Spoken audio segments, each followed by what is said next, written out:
Racist woman insults Oprah on a plane, feeling untouchable. But Oprah claps back in the most unexpected way.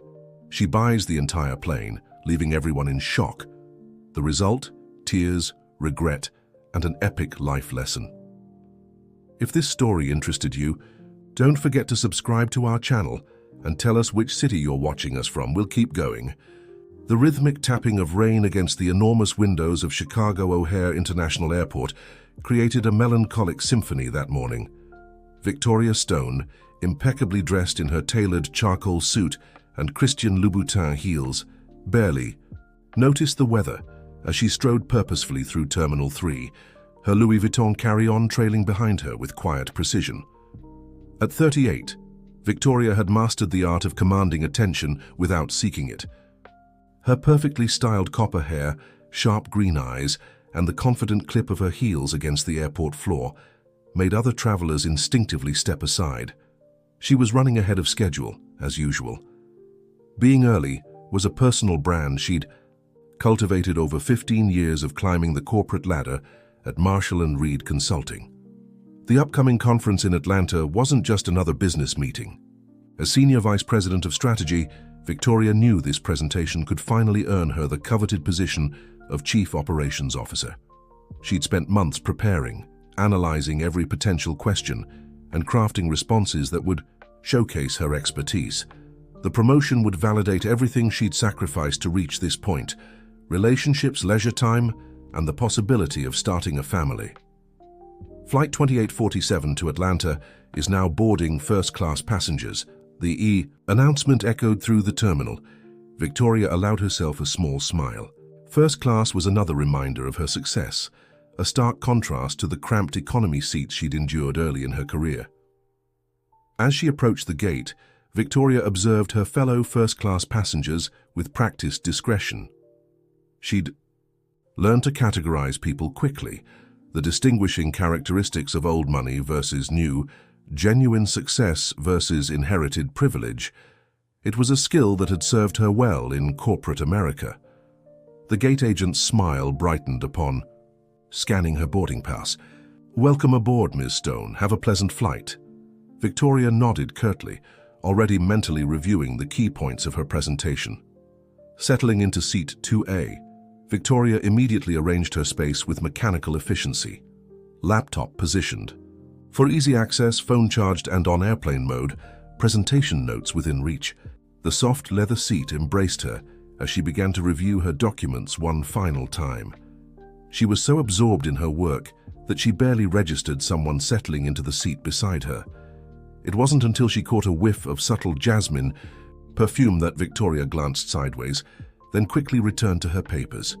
The woman next to her wore simple black slacks and a casual cream sweater, comfortable traveling clothes that, in Victoria's judgment, seemed out of place in first class. "Weather's quite dramatic today, isn't it?" The woman's voice was warm and rich, carrying a hint of southern charm. Victoria suppressed a sigh. She had a strict policy about airplane conversations. They were unnecessary distractions. "Indeed," she replied curtly, hoping her tone would discourage further interaction. "Reminds me of my early days in Chicago," the woman continued, seemingly undeterred.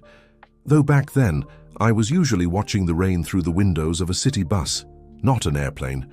Something in the woman's voice, a blend of humility and quiet confidence, made Victoria look up again. This time, she actually saw her seatmate's face, and her breath caught in her throat. The woman's familiar features finally registered. In her mind, Oprah Winfrey was sitting next to her. Victoria's immediate reaction surprised even herself. Instead of being starstruck, she felt a surge of defensive pride. Here was someone who represented everything Victoria secretly resented, people who seemed to achieve success without the rigid discipline she imposed on herself.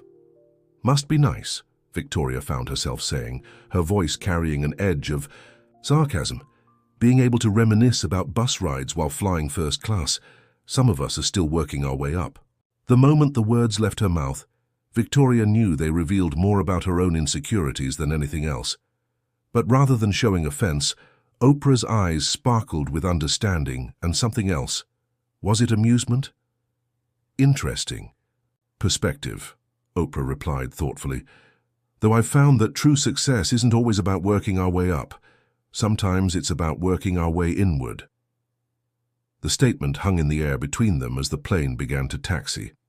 Victoria turned to stare out the window, watching the rain blur the airport lights into a kaleidoscope of colors. She tried to focus on her presentation, but Oprah's words had created a tiny crack in her carefully constructed worldview, letting in a draft of uncomfortable self-reflection. As the plane lifted off into the stormy Chicago sky, Victoria couldn't shake the feeling that this flight would be different from any she had taken before. The rain continued its steady rhythm against the window, marking the beginning of a journey that would challenge everything she thought she knew about success, worth, and the true meaning of climbing higher. The Atlanta sky greeted Victoria with unexpected sunshine, a stark contrast to Chicago's somber weather.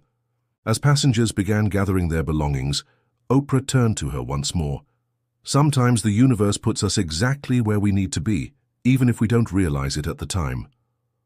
Victoria managed a polite smile, but her mind was already racing. Ahead to the conference, she had exactly 2 hours to check into her hotel and prepare for her presentation.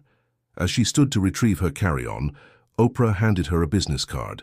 If you're ever interested in seeing another side of Atlanta, give my office a call. We're doing some interesting work at the community center. Accepting the card reflexively, Victoria tucked it into her jacket pocket, certain she would never use it. She had more important things to focus on than charity work. The Ritz-Carlton's efficient check-in process helped settle her nerves, and soon she was in her suite running through her presentation one final time. The conference room at the Atlanta Convention Center buzzed with anticipation. Victoria stood at the podium, commanding the attention of every executive present. Her presentation on innovative strategic approaches to market expansion was flawless, until the Q&A session began. Misty Stone called out James Wheeler, a fellow senior VP she'd worked with on several projects. Your numbers are impressive, but I have concerns about your approach to team dynamics. He paused, his expression calculated. In fact, I've heard numerous complaints about your leadership style being, shall we say, lacking in emotional intelligence. The room fell silent. Victoria felt heat rising in her cheeks, but maintained her composed exterior. I believe results speak for themselves, she responded coolly. Our department's performance metrics. But at what cost? Wheeler interrupted. High turnover rates, low team morale, and a reputation for prioritizing numbers over people. Is that really the direction Marshall and Reed wants to take? The whispers that followed felt like tiny daggers. Victoria completed the session professionally, but inside her certainty was crumbling.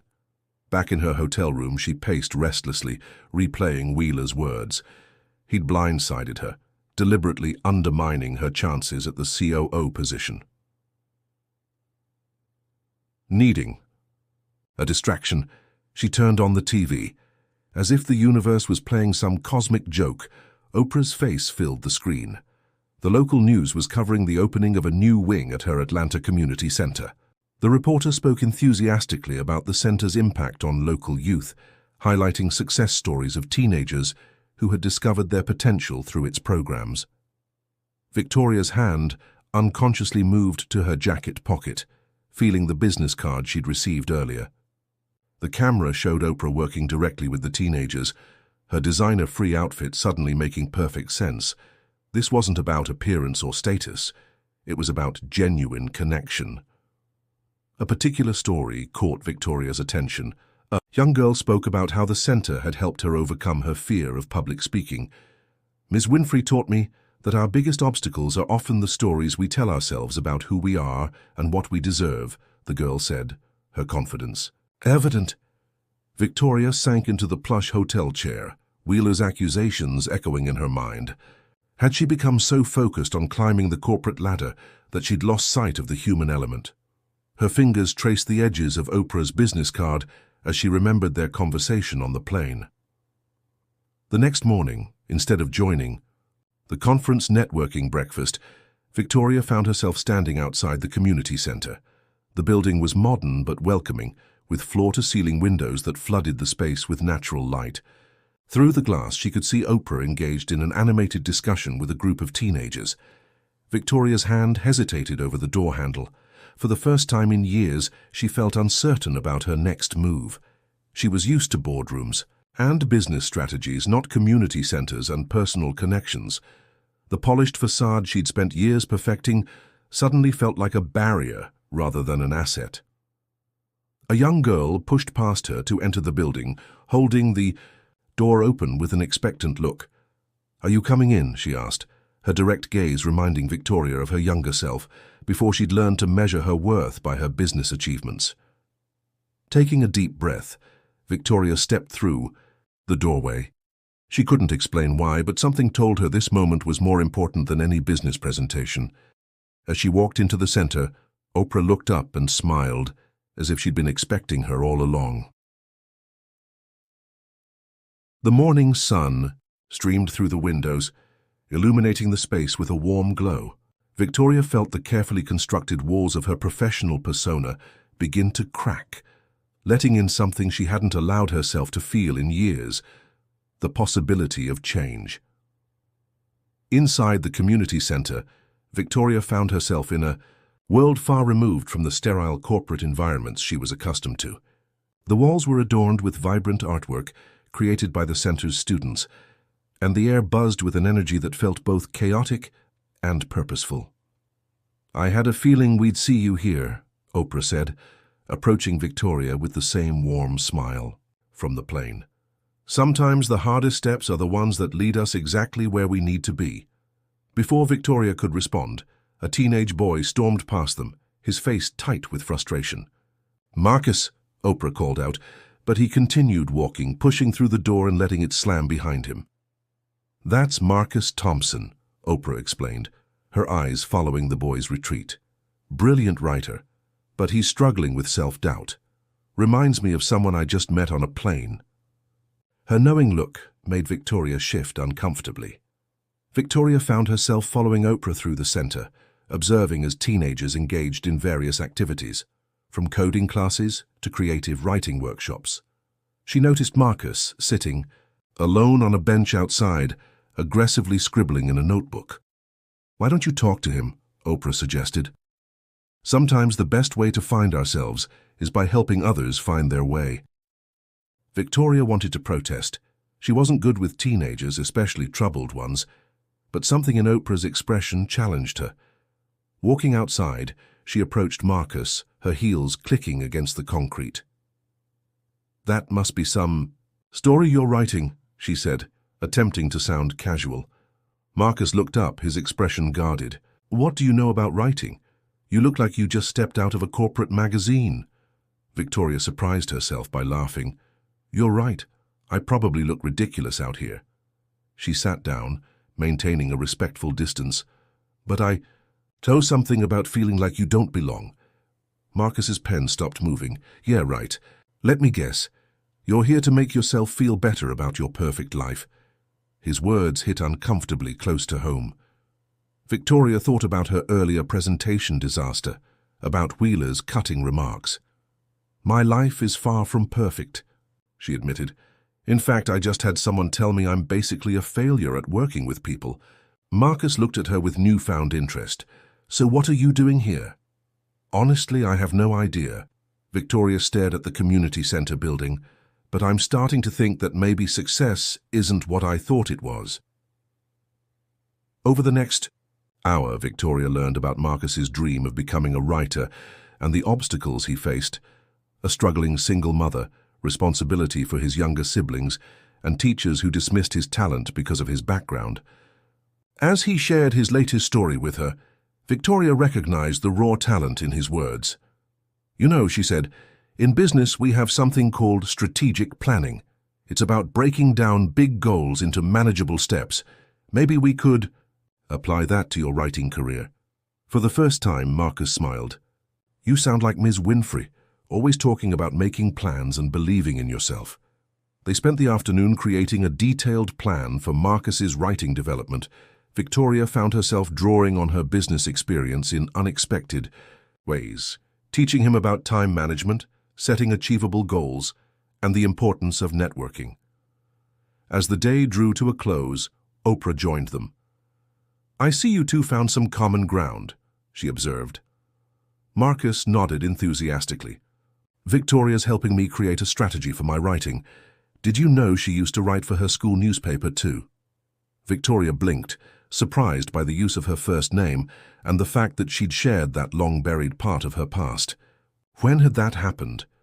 "Sometimes," Oprah said, "our greatest strengths emerge when we stop trying to be who we think we should be and start being who we are."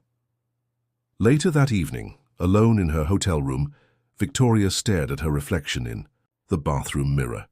The perfectly pressed suit and expertly applied makeup suddenly felt like a costume. She thought about Marcus's words, about his raw honesty and determination.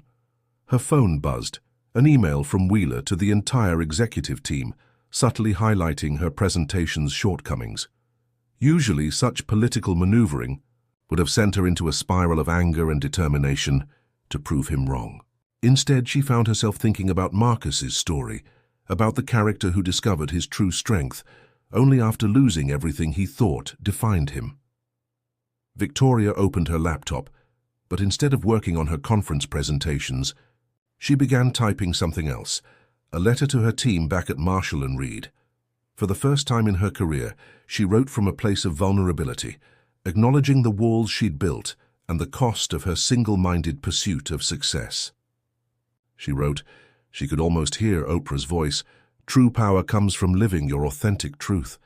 Victoria was beginning to understand what that meant, and it both terrified and exhilarated her.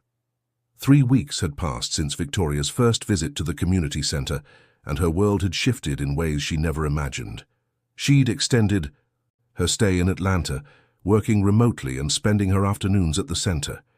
The COO position she'd coveted seemed less important now, though she hadn't completely abandoned her ambitions. They'd just evolved. Everything changed when she received an urgent call from Oprah's assistant. The center was facing a funding crisis. Several major donors had withdrawn their support due to economic pressures, putting the center's programs at risk. "We need to raise substantial funds within the next month," Oprah explained during an emergency meeting. "Otherwise, we might have to cut back on several programs, including the writing workshop." Victoria watched Marcus across the room, working with younger students on their stories. He'd blossomed over the past weeks, his confidence growing as he discovered his talent for mentoring others. The thought of the program ending made something twist inside her. "I might have an idea," Victoria said, her strategic mind already working. "What if we organized a fundraising gala? Not just any gala, but one that showcases the real impact of the center through the stories of the students themselves." Oprah's eyes lit up. "Go on." Victoria pulled out her tablet, her fingers flying across the screen. "I have connections with several corporate philanthropy departments. We could invite business leaders, showing them firsthand how their investment would make a tangible difference." Over the next few weeks, Victoria threw herself into organizing the event with the same intensity she'd once reserved for corporate takeovers. But this time she wasn't working alone. The teenagers from the center became integral to the planning, each contributing their unique talents. Marcus took charge of the evening's centerpiece, a specially curated booklet featuring stories from the center's students. His own piece, a powerful narrative about finding belonging and purpose, would open the collection. The night of the gala arrived, transforming the community center into an elegant venue that still maintained its heart. Corporate executives mingled with students, listening to their stories and experiencing their achievements firsthand. Victoria stood at the podium, looking out over the crowd. She spotted James Wheeler in the audience. She'd specifically invited him. Taking a deep breath, she began to speak. "A month ago, I sat in a conference room not far from here, believing I knew everything about success. I had my life planned, had down to the minute, my goals listed in perfect order, and my emotions carefully controlled." She paused, letting her words sink in. "I was wrong about almost everything." The room fell silent as Victoria shared her journey. From that rainy, Morning in Chicago to her transformation at the center. She spoke about Marcus and the other students who had taught her more about leadership than any corporate seminar ever had. True success, she concluded, isn't about climbing higher than everyone else. It's about lifting others as you rise. These young people haven't just overcome obstacles. They've shown me what real strength looks like. Marcus took the stage next, his voice steady as he read his story. The audience was spellbound, and Victoria watched as Wheeler dabbed at his eyes with a handkerchief. By the end of the evening, the center had secured more than enough funding to continue its programs. But the real triumph came in the connections formed, corporate mentorship programs established, internship opportunities created, and a sustainable network of support built. Later, as the last guests departed, Victoria found herself back on the bench where she'd first talked with Marcus. Oprah joined her, both of them watching the Atlanta skyline shimmer in the distance.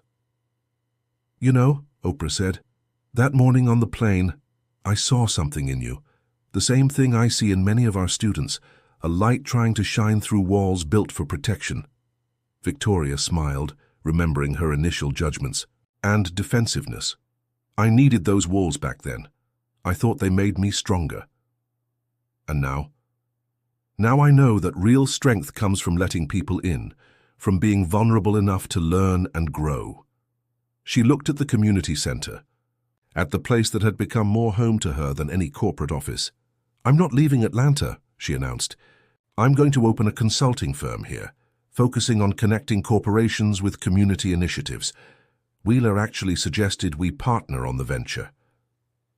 Oprah's laugh was warm and knowing. The universe does have a way of putting us exactly where we need to be. Inside, Marcus was showing a group of younger students how to structure their stories. Victoria watched them through the window, remembering the rain-soaked morning in Chicago that had started it all. She'd boarded that plane seeking a promotion, but instead she'd found something far more valuable, her authentic self.